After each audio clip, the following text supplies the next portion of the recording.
Hello friends, आप सभी का स्वागत है एजुकेशन संग्राम में। तो दोस्तों, आज की इस वीडियो में हम लोग क्लास 10th का फिजिक्स का फर्स्ट चैप्टर जो है प्रकाश के परावर्तन तथा अपवर्तन के इम्पोर्टेंट ऑब्जेक्टिव क्वेश्चन देखने जा रहे हैं, जो कि आपके आने वाले 2022 एग्ज़ाम के लिए बहुत इंपॉर्टेंट है। तो चलिए आज का पहला क्वेश्चन देखते हैं। आज का पहला क्वेश्चन कह रहा है कि प्रकाश की किरण गमन कर सकती है, यानी प्रकाश की जो किरण है वह गमन कर सकती है। आपका ऑप्शन है सीधी रेखा में, ऑप्शन बी है टेढ़ी रेखा में, ऑप्शन सी है किसी भी दिशा में, या इनमें से कोई नहीं। तो दोस्तों, इस क्वेश्चन का करेक्ट आंसर हो जाएगा ऑप्शन नंबर ए। ऑप्शन बिल्कुल ही करेक्ट है, यानी सीधी रेखा में। यानी प्रकाश की किरण जो है गमन करती है सीधी रेखा में। दूसरा क्वेश्चन है प्रकाश का वेग न्यूनतम होता है, यानी प्रकाश का जो वेग है वह किस में न्यूनतम होता है, यानी सबसे कम होता है। आपका ऑप्शन है निर्वात में, ऑप्शन बी है जल में, ऑप्शन सी है वायु में, और ऑप्शन डी है कांच में। यानी आपको बताना है कि प्रकाश का जो वेग है वह सबसे कम किस में होता है। तो दोस्तों याद रखिएगा, प्रकाश का वेग जो होता है वो सबसे न्यूनतम किस में होता है, तो यह कांच में होता है। ऑप्शन नंबर डी करेक्ट है।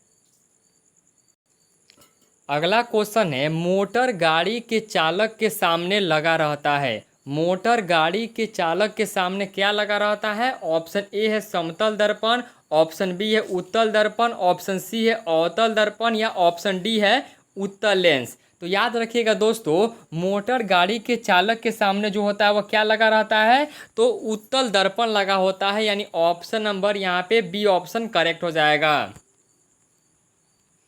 अगला क्वेश्चन है मोटर कार के हेडलाइट में किसका प्रयोग होता है? मोटर कार के हेडलाइट में किसका प्रयोग होता है? आपका ऑप्शन है समतल दर्पण, उत्तल दर्पण, अवतल दर्पण, या इनमें से कोई नहीं। तो दोस्तों क्वेश्चन आपसे पूछा है कि मोटर गाड़ी के हेडलाइट में किसका हम लोग उपयोग करते हैं। तो याद रखिएगा, मोटर गाड़ी की हेडलाइट में हम लोग हैं जो अवतल दर्पण का हम लोग प्रयोग करते हैं। ऑप्शन इसका सी करेक्ट हो जाएगा। क्वेश्चन नंबर 5 है समतल दर्पण द्वारा बना प्रतिबिंब होता है। समतल दर्पण द्वारा बना प्रतिबिंब कैसा होता है दोस्तों? आपका ऑप्शन है वास्तविक, ऑप्शन बी है काल्पनिक, या दोनों, या इनमें से कोई नहीं। तो याद रखिएगा दोस्तों, समतल दर्पण द्वारा बना जो प्रतिबिंब होता है वह काल्पनिक होता है। ऑप्शन नंबर बी करेक्ट हो जाएगा। क्वेश्चन नंबर आपका 6 है कि लेंस के क्षमता का एसआई मात्रक क्या होता है? लेंस के क्षमता का एसआई मात्रक क्या होता है दोस्तों? तो याद रखिएगा, लेंस का जो क्षमता का एसआई मात्रक होता है वह डायोप्टर होता है। ऑप्शन नंबर ए करेक्ट हो जाएगा। क्वेश्चन नंबर 7 है प्रकाश की किरण का पथ दर्शाने वाले चित्रों को कहा जाता है। यानी प्रकाश का जो किरण का पथ दर्शाने वाले चित्र को हम लोग क्या कहते हैं? तो दोस्तों आप लोग याद रखिएगा, इस क्वेश्चन का राइट आंसर हो जाएगा ऑप्शन नंबर ए। ठीक है, ए ऑप्शन बिल्कुल ही करेक्ट है, यानी किरण आरेख कहते हैं। यानी प्रकाश की किरणों का पथ दर्शाने वाले चित्रों को हम लोग क्या कहते हैं, तो किरण आरेख कहते हैं। देखिए अगला क्वेश्चन कह रहा है कि 2D क्षमता वाले लेंस का फोकसांतर होता है। 2D क्षमता वाले लेंस का फोकसांतर क्या होता है? यानी आपको यहाँ पे एफ निकाल के बताना है। यानी अगर P बराबर आपको 2 डायोप्टर दिया गया है तो लेंस का फोकसांतर जो होगा वह क्या होगा? तो दोस्तों इस क्वेश्चन का राइट आंसर हो जाएगा ऑप्शन नंबर डी, यानी 50 सेंटीमीटर। ठीक है, यानी यहाँ पे P बराबर आपको दिया गया है 2 डायोप्टर, तो आपसे पूछा है कि आप एफ निकाल कर बताइए। तो यहाँ पे आपको एफ निकाल के बताना है, तो एफ का मान जो आएगा आपका 50 सेंटीमीटर आएगा। और कौन सा फॉर्मूला यहाँ पे यूज होगा आपको बता देते हैं।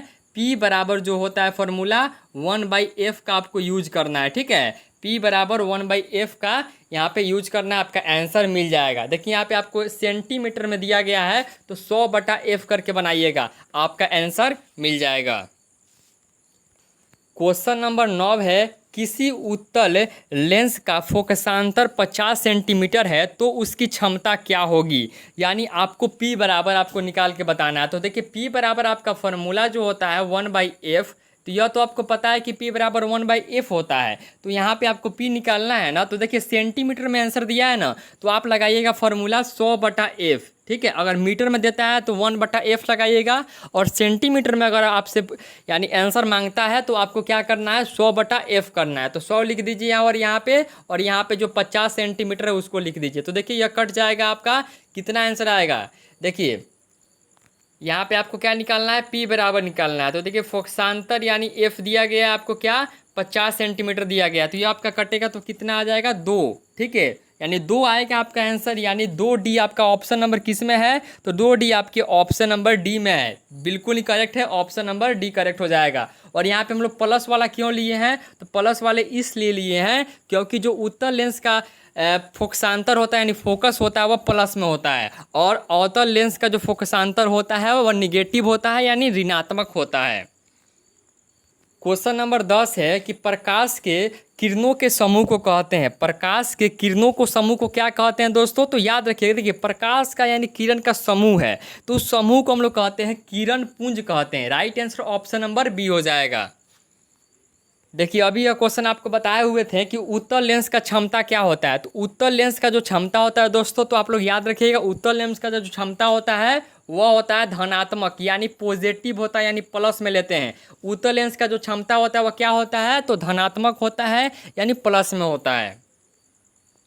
देखिए यहाँ पे क्वेश्चन पूछ रहा है अवतल लेंस का फोक यानी क्षमता क्या होता है, यानी अवतल लेंस का जो क्षमता होगा वह क्या होगा, तो आपको बता दें इसका राइट आंसर हो जाएगा ऑप्शन नंबर ए हो जाएगा, यानी ऋणात्मक हो जाएगा। अवतल लेंस का जो क्षमता होता है दोस्तों वह ऋणात्मक होता है यानी माइनस में होता है, यानी नेगेटिव होता है।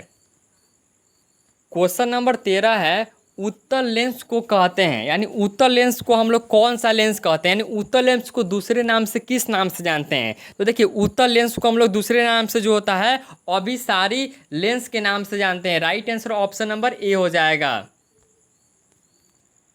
क्वेश्चन नंबर आपका 14 है अवतल लेंस को कहते हैं, यानी अवतल लेंस को दूसरे नाम से किस नाम से जानते हैं, तो अवतल लेंस को हम लोग दूसरे नाम से जो है अपसारी लेंस के नाम से जानते हैं। Right answer option number C हो जाएगा।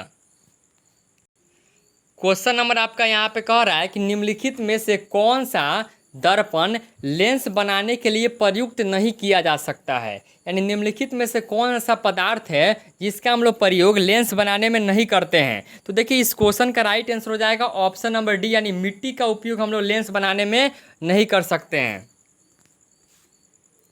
क्वेश्चन नंबर आपका 16 है किस दर्पण से हमेशा वस्तु से छोटा प्रतिबिंब प्राप्त होता है, यानी कौन सा ऐसा मिरर है जिससे हम लोग वस्तु का जो है सबसे छोटा प्रतिबिंब प्राप्त कर सकते हैं। तो याद रखिएगा वस्तु से छोटा प्रतिबिंब जो होता है वह किस में बनता है, तो उत्तल दर्पण में बनता है। ठीक है, उत्तल दर्पण में बनता है, यानी राइट आंसर इसका हो जाएगा option number B. Question number आपका 17 क्या कह रहा है किस दर्पण से वस्तु का बड़ा प्रतिबिंब बनता है, यानी कौन से दर्पण से हम लोग वस्तु का बड़ा प्रतिबिंब प्राप्त कर सकते हैं, तो अवतल दर्पण से हम लोग वस्तु से बड़ा प्रतिबिंब प्राप्त कर सकते हैं। राइट आंसर ऑप्शन बी हो जाएगा। क्वेश्चन नंबर 18 है प्रकाश के परावर्तन के कितने नियम है, प्रकाश के परावर्तन के कितने नियम है दोस्तों, तो याद रखिएगा प्रकाश के परावर्तन के जो है 2 नियम है। राइट आंसर ऑप्शन बी हो जाएगा। क्वेश्चन नंबर आपका 19 है जब प्रकाश की किरण हवा से कांच में प्रवेश करती है तो मुड़ जाती है। देखिए जब भी जो है प्रकाश जो है यानी कि हवा से यानी जो है हवा से कांच में अगर प्रवेश करती है तो वह किस में कहाँ पे मुड़ती है, तो याद रखिएगा दोस्तों अभिलंब के निकट मुड़ेगी। ठीक है, right answer option number B हो जाएगा। आज का अंतिम प्रश्न क्या कह रहा है कि फोटोग्राफी कैमरा का अभिदृश्यक होता है, यानी फोटोग्राफी कैमरा का जो है अभिदृश्यक क्या होता है, तो राइट आंसर ऑप्शन नंबर इसका ए हो जाएगा उत्तल लेंस हो जाएगा। ऑप्शन ए बिल्कुल ही करेक्ट है। तो दोस्तों हम लोग पहला चैप्टर फिजिक्स का प्रकाश के अपवर्तन तथा परावर्तन से 20 इंपॉर्टेंट क्वेश्चन देख लिए जो कि आपके आने वाले बोर्ड एग्जाम के लिए काफ़ी इंपॉर्टेंट है। चलिए दोस्तों मिलते हैं हम लोग नेक्स्ट वीडियो में।